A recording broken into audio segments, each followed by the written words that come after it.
Hi, I'm Nina Thomas, and I am a small business consultant. I help small business owners and entrepreneurs just like you scale their business using the right technology, strategies, and workflow. So, when Sanaya asked me what I would do differently when I first started, this was a challenge for me because I have, in the last couple of months, figured out a lot of things that I could have tweaked to get to where I am a little faster. So I would love to share those with you. I would have loved it if other people shared tips with me. And in fact, I think I'm going to share 3 different tips with you. So I'm going to tell you about 3 things that I wish I would have known when I first started my entrepreneurial journey, or really when I left my job, some of the things that I realized were more important. And the first thing sounds very simple, but it's something that I have to tell myself is that you have to either spend money or time, period. And sometimes it's both. But the more money you spend, the less time and energy and frustration you have to spend on something. The more time, energy, and frustration, the more money you're going to save. As a business owner, whether you're spending $10,000, $30,000, or $200 on something, you have to really look at how this is impacting your business. There's been times that I really thought I can do something. I know how to do it. I have the technical know-how, I think it's just easier and I can do it better. But the truth is, there are a ton of people that can do it better in a short amount of time and really maybe bring out the best in me. And so finding those resources that you can hand off to or that have been where you are is a blessing in itself. So making sure that you invest. It's a lot. I know it's a lot when you're a business owner, but investing in programs and courses that I really needed and that really helped my business grow helped me take a leap, right? The second big investments that I have actually done, and actually let me step back, conferences, when you look at programs, books, things like that, there's certain things that you're always going to invest in, but you want to make good decisions. Is it because it's the hype right now, or is it because you really, really need it? Really looking at, is it going to make me money? And, you're the person that answers that question now. So looking at events and programs and all of that. But more importantly, what I invested in that it just saves me time and frustration is outsourcing. And that's where you have to kind of let go of your baby and let someone else who either can do it better or who you can teach your style to can help you. Having a VA where I wake up in the morning and some things that I really need it done for my day for the next day, having that done is amazing and relieves a lot of stress. The second thing is another thing. It's funny. It's that I knew and I read and that we all hear about, but really, when you really, really think about it and put it into practice, you learn that it is so true when you're running your own business. Um, you always hear the quote about millionaires having 7 different sources of income to make money. And that is nothing but the truth. And when you're a small business owner, it balances everything out. So there was a time I was really concentrated on more of the big dogs and the big money, and I wasn't so concentrated on small money and collecting that. But what happened is soon after I quit my job, one of my huge customers lost funding. And that was a huge chunk out of income that was going to come in for me.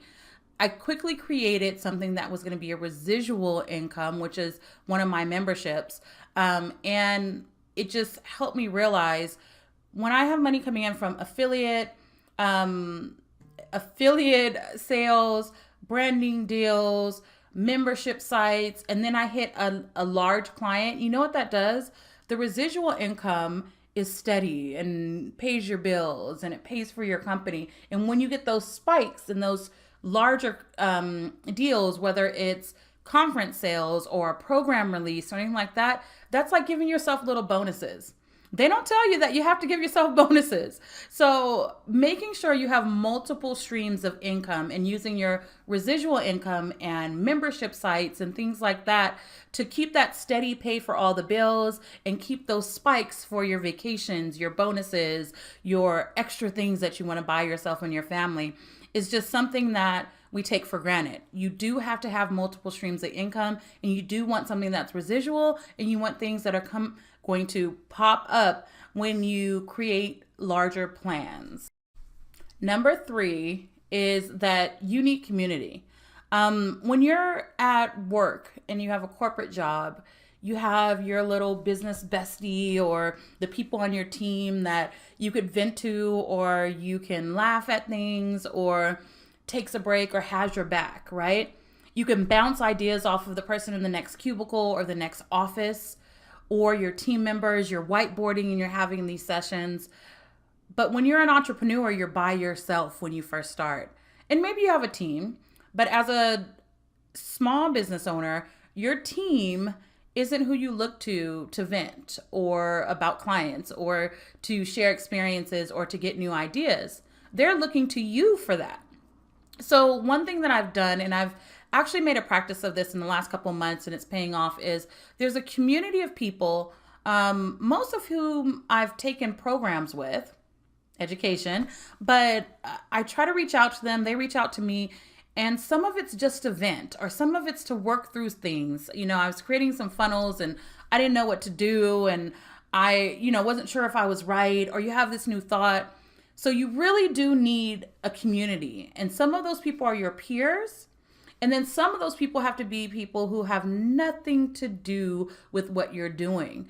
And I look to people like my mother and my boyfriend and my best friend and my boss that I used to have when I was in corporate America. Actually, 3 of my bosses I used to have in corporate America, because there's certain things about this business and doing it this way that your peers will know. And there's certain other people that either know you or know maybe a specific genre, or know a little bit more about leadership. So one of the things that I'm grateful for is my community of people that I turn to, because when you leave corporate America, you no longer have those quick coffee breaks or talks around the water cooler. So you have to create your own. And sometimes that's an inbox Facebook Messenger inbox call. Sometimes it's a text, sometimes it's a post on social media, but start building your community of people that you look to either vent to or to get advice or run ideas off of, people that you trust and who have integrity. Okay, let's talk about one of my favorite topics, how to generate consistent income with a membership-based business. I'm really excited about this because I'm hoping I can show you some of the possibilities that you may not have thought about it when it comes to membership-based businesses. Also, I'm excited because this is how I generate consistent income. Being an entrepreneur is great. And you have those months that you're just over the moon, and those other months where it's like, are you going to make your goal this month? And what membership-based businesses help you do is create that consistent flow of income. So all of those months where you're doing amazing are just considered bonuses for you. So let's hop in.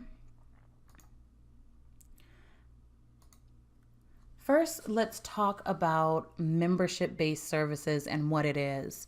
Now, I know by default, a lot of people tend to think of e-courses, which again is one of my favorite things, because creating e-courses it's kind of a set it and forget it type thing. But in general, there's a whole set of subscriptions that you may be ignoring. So basically, creating a subscription membership service consists of giving people access to either information, services, or products. So products are probably easy enough to understand. You've seen the subscription boxes to everything from food to hair products to beauty products to shaving products to pet products. It's just endless. There's a lot of products out there. But the two that I would love for you to concentrate on are information and services, because we don't always think beyond what we're doing and the way that we're charging for it. So thinking about your client that has that consistent, that comes back to you maybe every other month or every few months, or even for projects every month. If you average out how much they're spending over the year, how much would that be in consistent income? Now, if you can flip that and actually increase that, then that would be a way that creating a subscription access to your information and services would be a great idea for you. So, looking at your services, and it could be any service that you can quantify, or any kind of information, whether it's templates or checklists or some of the things that your clients may have to work through that you can provide on an ongoing basis. So the second part of a membership is the loyal base of customers. One thing I want to remind you is that they are members. So think about things like Costco. If you go to Costco and you get those special privileges, you're able to take it back years later, right? If you purchase something, you get samples of stuff, you get good quality, you know exactly what to expect. So that's what you want to offer your members, is something consistent, right? And you may treat them as VIPs, you may offer them specific discounts, but the point is to keep that connection with you and your customers consistently. So every time you identify a need or they identify a need, you can move to the next level with them. The last thing with the membership service, usually they're based on automatic payments, or automated payments rather, which is my favorite part, because you can see that the date that the money will drop into your account every month. So having a subscription-based business doesn't necessarily mean just an online school or e-courses. You can actually tailor it to your business and your service if you look outside of just what you've seen. So let's talk about why you create a membership service. And I'll tell you, for me, I created it out of a need. I had a client, it was a high-paying client that was paying good money, but then they lost their funding. Now, for me, I needed a quick way to get additional income coming in. And my thought was, I can go after the leads that I have, but if it happens again with that other client or the next client, then what happens? I have to chase down clients and always work towards new clients. But if you create a membership service, what this does is you can get that low-hanging fruit and not spend a lot of time creating products and services, but you can serve a lot more people, and it ends up being consistent residual income. Now, what this means is you put in a lot of work probably in the beginning, creating the courses or the templates or the downloads or the services or whatever it is that you're offering. But the payback is from month to month. People are consuming that information and paying you on automated billing. You're not sending out invoices, it's just taking it out. And then you're also building this community of ideal clients where you understand exactly what they need. Remember, this is a membership, so you do want to connect with your members, but this gives you a chance to understand exactly what their needs are, and you could also upsell them into other products because you're identifying additional opportunities for that client. So maybe you have someone where you can watch the progress of what they're downloading, what they're watching, and you notice they're focused on one particular topic. You could then send them a personal email taking them on a journey that may lead to working with you on a one-on-one basis or identifying other products or solutions that might be good for them. This also creates a guaranteed repeat business. Now, I'm saying guaranteed with quotes, and the reason why is there are some times where maybe your client doesn't have the money in their bank, they switch banks, they lose cards, or for whatever reason, that money doesn't come through on the day that it's supposed to. So, in general, it is guaranteed money because usually when you're doing a membership service, it's going to either be from month to month or you say annually or every 6 months. The point is, you want to anticipate not only the money coming in, but your client's needs. Another thing that helps you with membership services is you can take your client on that journey that helps them get to a point where they have results and they graduate from step to step. So you take them step by step through items rather than them coming to you one at a time, asking for one service, and you don't have time to help them actually go through it and have time to actually see the results. Right? If they're just coming to you for specific tasks or specific services that they need and they don't have enough time to work with you, are they really going to see the results that you can actually give them? So what you're going to want to do is make sure that you're taking them on a journey, and the way it benefits them and you is you can watch them and kind of take them along until they're ready to graduate to your next level of service. The last thing this does is it gives you a highly niched business. What that means is the more you get to know your clients, the more you get to know their needs, you can actually cater your services to what they need.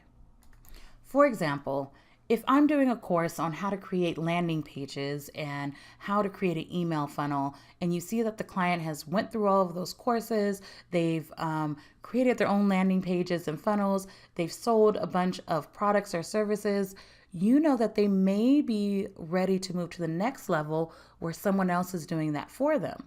If that's the service that you offer, you can actually graduate them to that done for you service.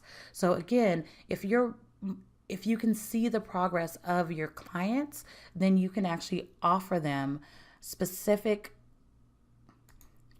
services that meet their needs.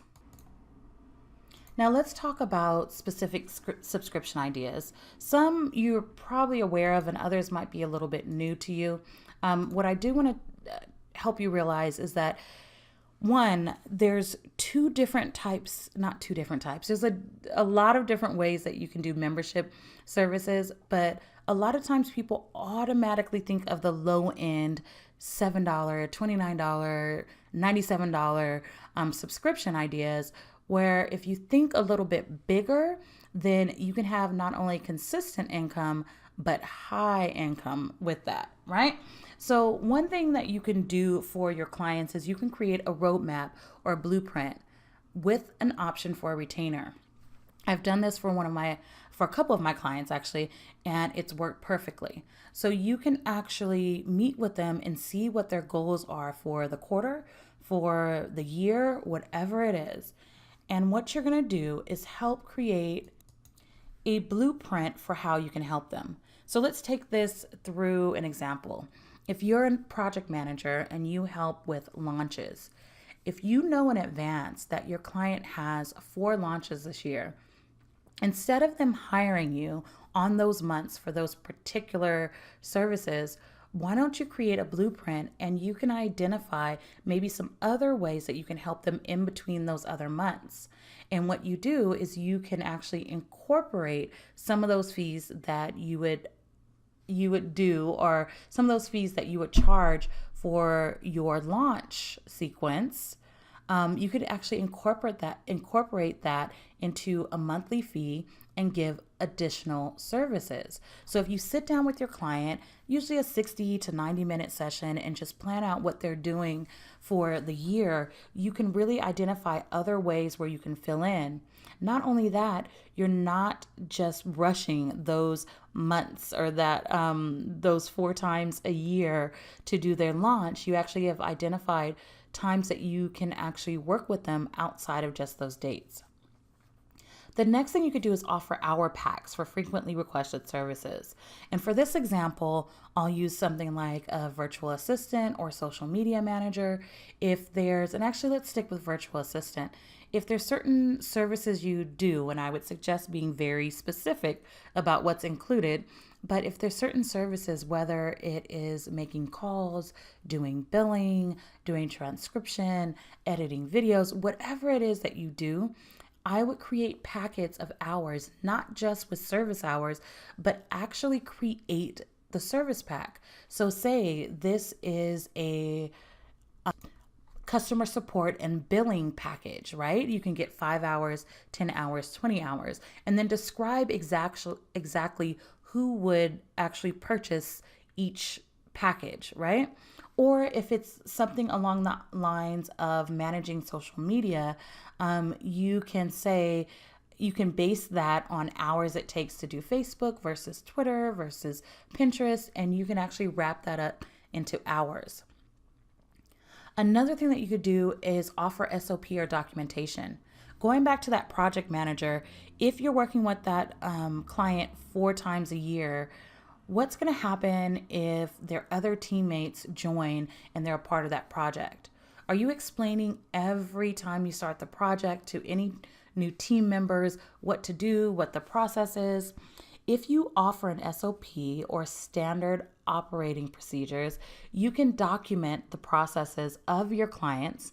And again, this can be a project manager, a virtual assistant, anyone who's actually working in that space. You can actually offer that as an add-on subscription. So maybe you're just working with that client every now and then, but you're doing monthly SOPs and documentation to make sure their business is actually documented, their workflows, their strategies, all of their systems. So creating those type of services is something that they may not have thought about, but as they expand into larger businesses, they need that for new clients that are coming on. Again, those 3 top ones are really geared towards more of your higher end ongoing. $500 a month, $1,000 a month, $1,500 a month, and up, right? You're making sure that you're creating packages that fit both of your needs. The second part of that is basically thinking about the low hanging fruit. So partnering with people with other services, so other service providers, maybe what you're offering is social media management, and then you're packaging that with someone who does graphics. You could actually, if you're a graphic designer or if you do websites, you can do monthly maintenance fees and monthly packages that you kind of partner with other people, where if you're editing their website and making sure it's up to date every month, if you partner with the copywriter, then they can also write the blogs. If you also partner with the graphic designer, they can actually have the graphic for that month, right? Whether it's 4 times a month, 3 times a month, partner with other service providers, and you can offer little mini packages to solopreneurs that might need some services on the lower end, and then you just wrangle other people in, so each of you are just spending a little bit of time supporting and everyone gets paid. The next one is the obvious one, and the one that is my favorite is creating e-courses. The reason why I do e-courses is because it helps me tremendously. I can actually record something once and sell it over and over again. I could create an entire masterclass out of it if I figure out that people really like that, or I can just create a couple of different courses and serve a variety of people. With my membership, I touch on different things from social media to business management, and then I look and see what people are watching. Whatever they're watching, then I'll create an upgraded service to either work with me or a different course. And it actually starts their customer journey from them being someone who's paying maybe $29 a month into somebody who's paying $97, and then someone who's actually maybe paying you a few hundred, and then they become a client, and so on and so forth. So you're actually going hand in hand, starting and meeting them where they are. The next one is offering bonuses. And so if you're working with any of these clients, so even maybe you're hiring clients that are paying you a little bit more, and you can give them specific templates, setting up software that you set up once and that you can share. Things like lead pages, active campaign, where you have these templates that you can set up once and then you can resell it to some of your clients who might need it. And all you do is just drop, something every month for them to pick up. Those are really, really good as bonuses that they can subscribe to. So maybe they're actually paying you per project, but you charge them say $97 a month or $197, and they get access to your template library, right? So all of these are different ideas. These are just ideas that I've actually used or actually put into place, so I know they work. But think beyond just e-courses and doing these online memberships for training courses, and think of how you can actually hit your higher end clients and your VIP clients and keep them and build a relationship with them.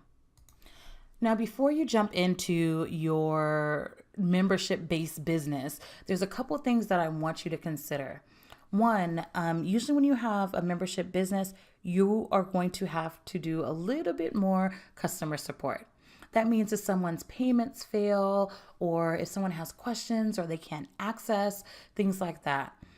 There are certain things, of course, that you can automate, but nothing beats that reaching out to people and answering their questions. So you have to be able to put processes in place, whether it's automation or having someone actually assist you with customer support, or if you're going to do it yourself, consider that in your time when you're pricing. The next thing is you do have to create another sense of onboarding, and not just onboarding, but continuous check-ins. So how are you going to reach out to that client if, again, you want to be careful. These aren't the $29 a month clients, but if someone's paying you, say, $1,000 a month, are you going to reach out to them? Are you going to have them schedule every month? Do you have a communication plan for them? All of that needs to be put in place. And even if you have that in your business already, you need to think about how that's going to change if it's on a month-to-month basis. Next thing is community building.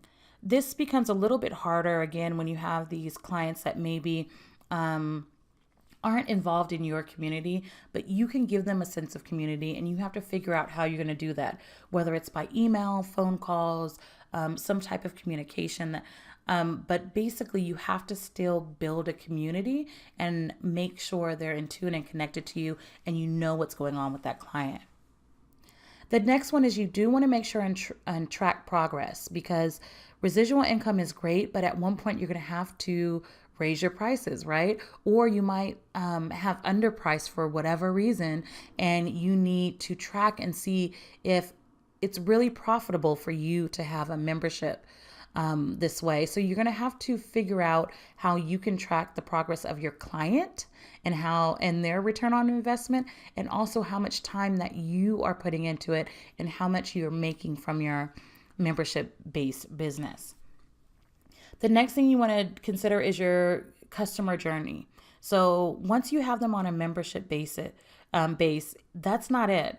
You don't want them to stop there. You have to find a way to take them on a journey to become your one-on-one client, if that's what you're doing, done for you services, or getting them into your mastermind, or really connecting with them on another level. You don't want to just bring them in on a membership base and then leave them there, because if you can see their progress and they're making progress, you want to be the one that helps them and then keeps them as a client.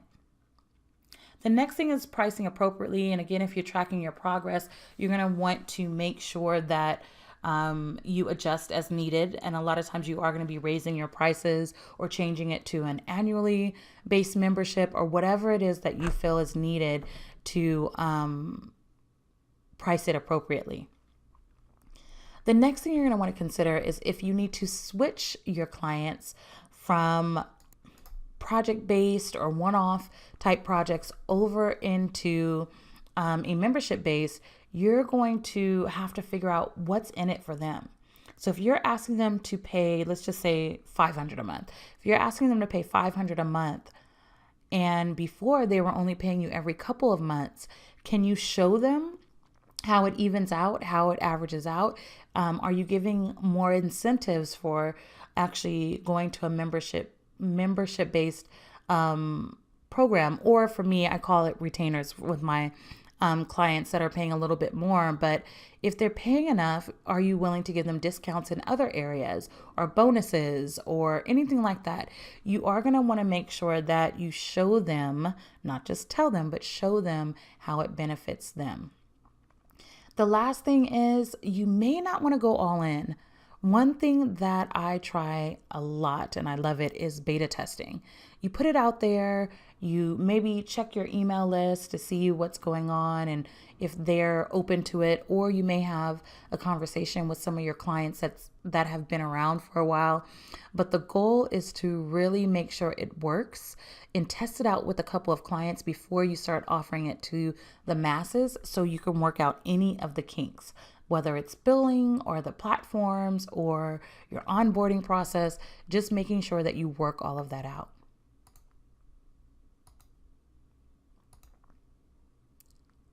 Okay, so the last thing I want to tell you about is there is a process that you need to go through to switch your clients. I talked about having that strategy session. I talked about beta testing and how you kind of adjust. And so if you're interested in how to switch your clients to a membership-based service, I'm going to offer you my e-course, which is how to switch to a membership-based business. You can go over to socialanina.com/make the switch.